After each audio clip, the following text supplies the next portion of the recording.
What's up, everyone? Today I'm going to talk a little bit about some wise words from Thoth, the Atlantean.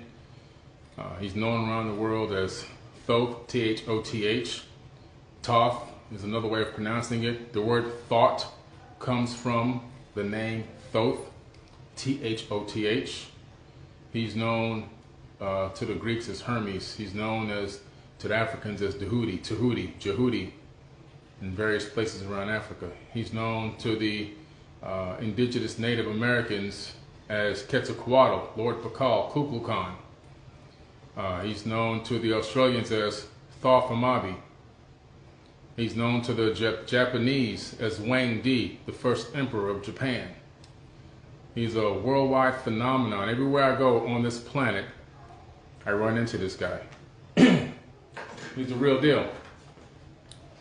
And that's why I talk about it in my book, Compendium of the Emerald Tablets. This is a limited edition hardcover, but this book has been a bestseller for 29 months straight. And so one of the things that he talks about in here, which is how to handle good and evil, how to deal with evil on a daily basis, and actually how to handle it.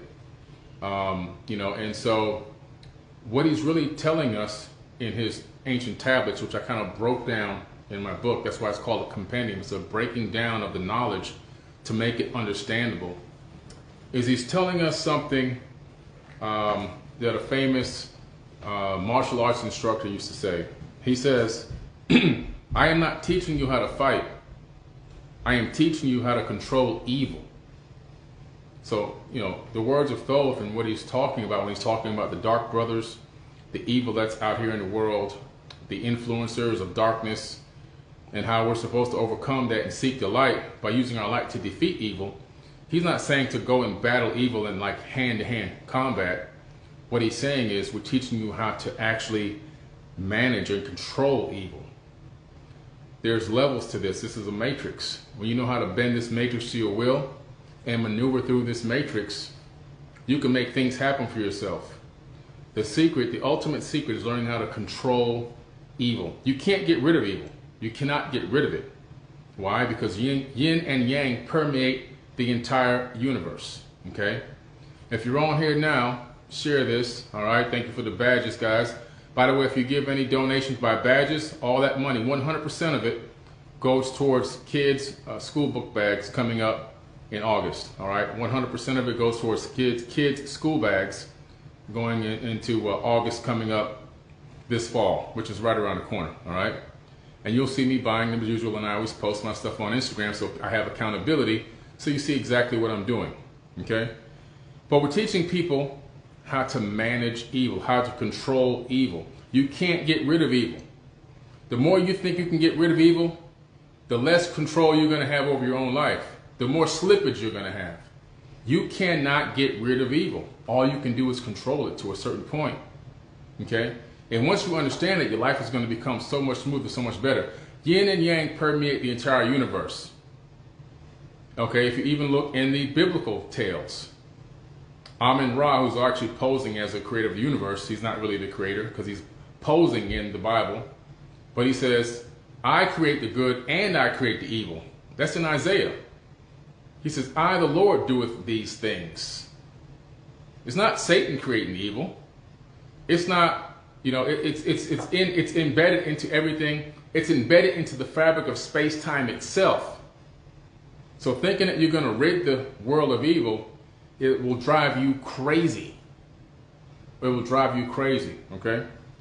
Thoth has a solution to situations that might come up in your life, all right? So share this because a lot of people are going to want to hear this. When you're going through some tough times, hard times, situations pop up, the darkness is coming on you and you can't really figure out what the heck to do, how to get out of this situation. Thanks for the badges there. I see you guys with the badges. I appreciate it. All this money goes towards helping kids with book bags. So Thoth begins to talk about calling on the names. All right? Let me see if I can pull this up here. Thoth tells the reader to speak the following names aloud, but he's not saying names. He's calling on frequencies. He's teaching you how to create somatic frequencies. These aren't actually names of people, he goes on to explain. These are somatic frequencies that actually have power over the ether of space-time itself. You literally can control evil through somatic frequencies. You can actually deter evil, you can bend it, you can manipulate it, move it out of your way. You can get a clearing through these key terms that were spoken by Thoth 36,000 years ago and told for us in this era, in this time frame, to use. He says, Thoth tells the reader to speak these following names aloud. Untanas, Quertas, Chaital, Goyana, Huertal, Samveda, Ardal. I'll say it again. Untanas, Quertas, Chaital, Goyana, Huertal, Samveda, Ardal. Those are not names of people. Those are somatic frequencies that you're uttering with your vocal cords that literally go out into space-time. So the key to this is you're supposed to go into a quiet place and envision a circle around your body, and you're supposed to hold your hands straight up over your head, and you're supposed to chant this mantra of these frequencies. These are not names of real people. They are frequencies that, when spoken aloud, send a specific vibrational frequency that have a direct effect on your brain, and which in turn has an effect on your personal reality tunnel. Thoth instructs you to use this technique as needed, meaning that there is not a permanent, long-lasting effect, but that the effect may be temporary and may need to be repeated as needed. Okay?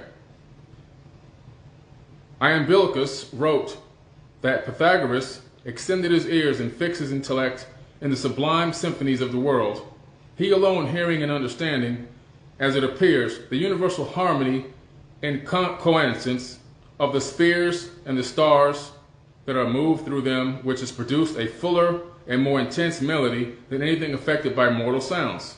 And he called the medicine in which he obtained through this music the name of purification, The Life of Pythagoras by Thomas Taylor. So what they're talking about here, he's talking about using sound as a healing frequency. He's talking about using sound as a way to get through tough times. Sound and frequencies and vibrations are the true future of healing, understanding, and also deterring evil. So Thoth, again, he says, by their names I call them to aid me. Free me and save me from the darkness of night. Untanas, Quertas, Chaital, Goyana, Huertal, Samveda, Ardal. By their names I implore thee, free me from darkness, and fill me with light. See ye not that the names have the power to free by the vibration that fetters the bind? Use them at need to free thou thine brother, so that he too may come forth from the night. So you can even utilize these frequencies sort of like a prayer for someone else to help free them from whatever's binding them, from whatever's holding them back. It's not a spell or a curse in the aspect of being witchcraft or anything. It's understanding that the frequencies that jingle through space-time control the illusion of our reality. That's in quantum physics. It's real science. And so what he's saying is conscious intent backed by the uttering of these frequencies can alter your reality tunnel and bend its will to your favor. Okay? Just something I thought was really important that some people need to understand, some people need to know. A lot of people ask me, how do you pronounce these frequencies in my book? So on page 118 in the Compendium of the Emerald Tablets. Untanas, Quertas, Chaital, Goyana, Huertal, Samveda, Ardal. I use it all the time, and I'm telling you guys, it works. It works like a charm. It's really amazing. So check that out. There's another thing I want to talk about in here.